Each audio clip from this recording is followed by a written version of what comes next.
America Iran ଓ ଇସ୍ରାଏଲର ଯୁଦ୍ଧକୁ ନେଇ ବିଭିନ୍ନ ସମୟରେ ଭିନ୍ନ ଭିନ୍ନ ଖବର ସାମ୍ନାକୁ ଆସୁଛି।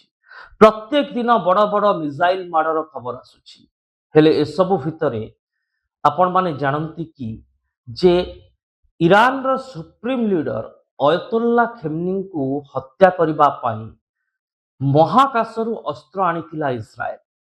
ମହାକାଶରୁ ଏହି ମିସାଇଲକୁ ଉତ୍କ୍ଷେପଣ କରାଯାଇଥିଲା, ଯାହା ଅୟତୁଲ୍ଲା ଖେମନେଇଙ୍କ ଜୀବନ ନେଇଥିଲା। କେମିତି ଅୟତୁଲ୍ଲା ଖେମନି ରହୁଥିବା କୋଠାକୁ ଟାର୍ଗେଟ କରିଥିଲା ଇସ୍ରାଏଲ, ସେ ନେଇ ଅନେକ ରିପୋର୍ଟ ରହିଛି। ହେଲେ ଏଥିପାଇଁ ଯେ ମହାକାଶ ଅସ୍ତ୍ରକୁ ପ୍ରୟୋଗ କରାଯାଇଥିଲା ସେ କଥା ବୋଧେ ଖୁବ କମ ଲୋକଙ୍କୁ ଜଣା। ଇଏ ଏମିତି ଏକ ମିସାଇଲ ଥିଲା ଯାହା ମହାକାଶରୁ ଉତ୍କ୍ଷେପଣ କରାଯାଇଥିଲା ଓ ବିଧ୍ୱଂସର ଲୀଳାକୁ କେଇ ସେକେଣ୍ଡ ଭିତରେ ରଚିଥିଲା। नमस्कार, न्यूज रूम को स्वागत करुछि मु अभिन्न आशुतोष। दर्शक बंधु, अमेरिका इस्राएल और ईरान रो युद्ध रे ईरान रो सुप्रीम लीडर अयतुल्ला खेमनी मृत्यु हो सारी। अयतुल्ला खेमनी मृत्यु को नहीं विभिन्न रिपोर्ट यार भितर सामना को आसी। हेले आज आम आपण को एभली एक रिपोर्ट विषय अवगत करूँ जहाँ हुए तो आपण माने शुणी नथिबे बा जानि नथिबे।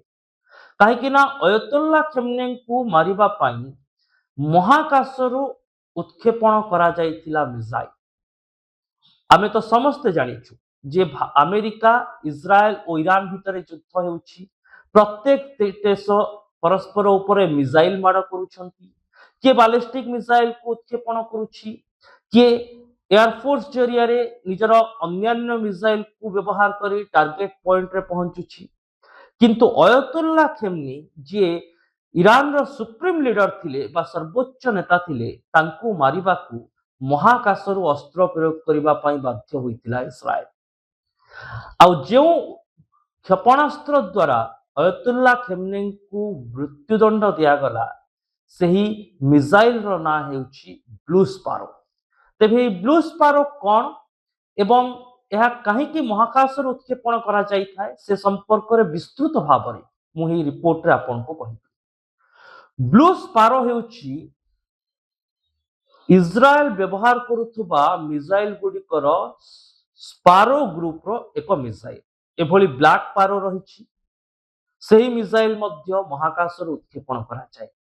आ ओई ब्लू स्पारो मिसाइल जहां अयतुल्ला खेमनी को मारिबा को व्यवहार होइतिला, यार लंब हेउछि पाखापाखि 6.5 मीटर, ओजन हेउछि 1900 किलोग्राम बा 1.9 टन।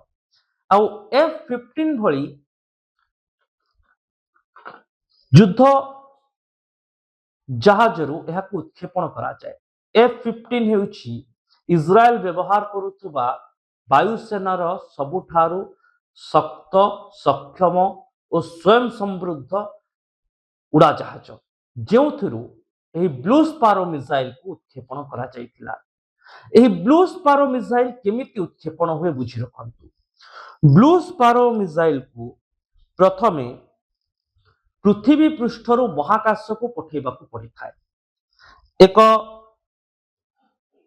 उत्क्षेपण सिस्टम जरिया रे एही मिसाइल रो एक बड़ अंश पृथ्वीर जो भौगोलिक परिसीमा रही एटमोस्फियर रही अतिक्रम करी महाकाश को जाए। महाकाश रे यार वेल हेड अलग हो जाए। यह पर ए मिसाइल टी पुणी द्रुत गति रे पृथ्वी पृष्ठ को भेद करि थाए आउ टार्गेट पॉइंट रे पहुंची थाए।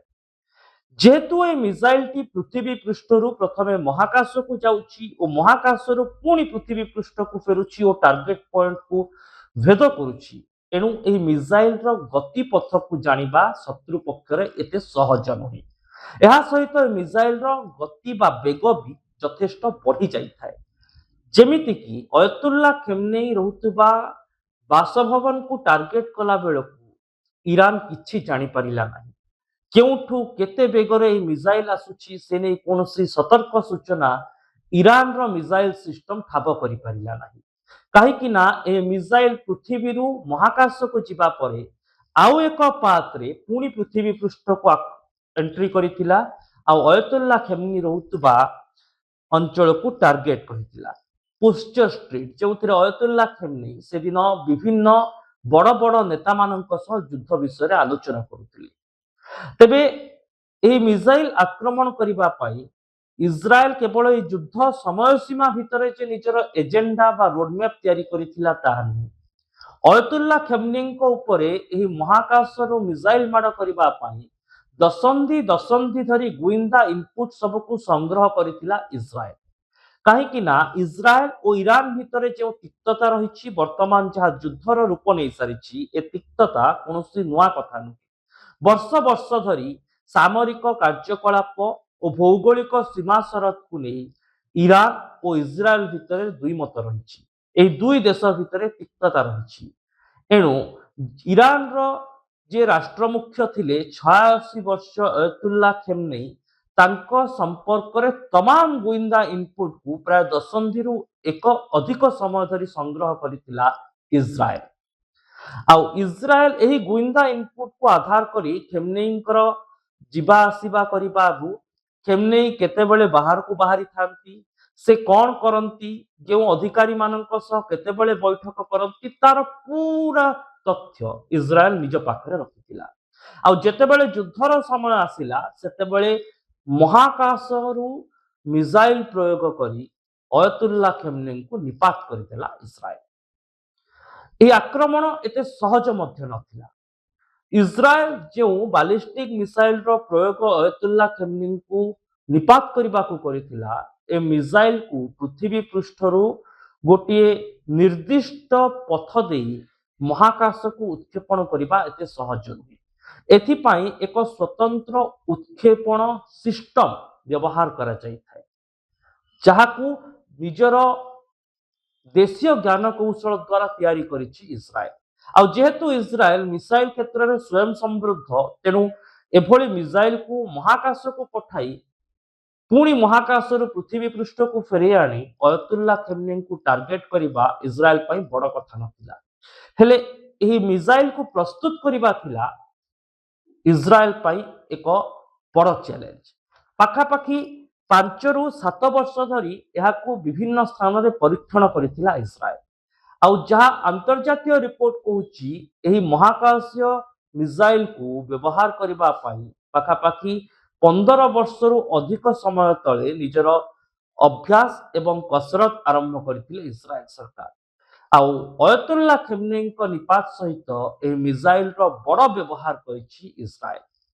तेबे एठी आउ गोटे कथा मध्य हम कहि रखिबा पई चाहिबी ए मिसाइल रो किछि भग्नावशेष अयतुल्ला खेमनेई मृत्यु पर पश्चिम ईरान रु ठाब करा जाइछि जहाकू हुएत युद्ध पर इस्राएल पुणी थे गवेषणागार को नहीं अधिक तथ्य परखा योजना कर। तेबे दर्शक बंधु एभली रोचक रिपोर्ट देखा आमर सोशल मीडिया साइट यूट्यूब और फेसबुक रे आमको लाइक करंतु, शेयर करंतु और सब्सक्राइब करंतु आम चैनल को और कमेंट बॉक्स रे निजर मतामत निश्चित दियंतु। रहुछि नमस्कार।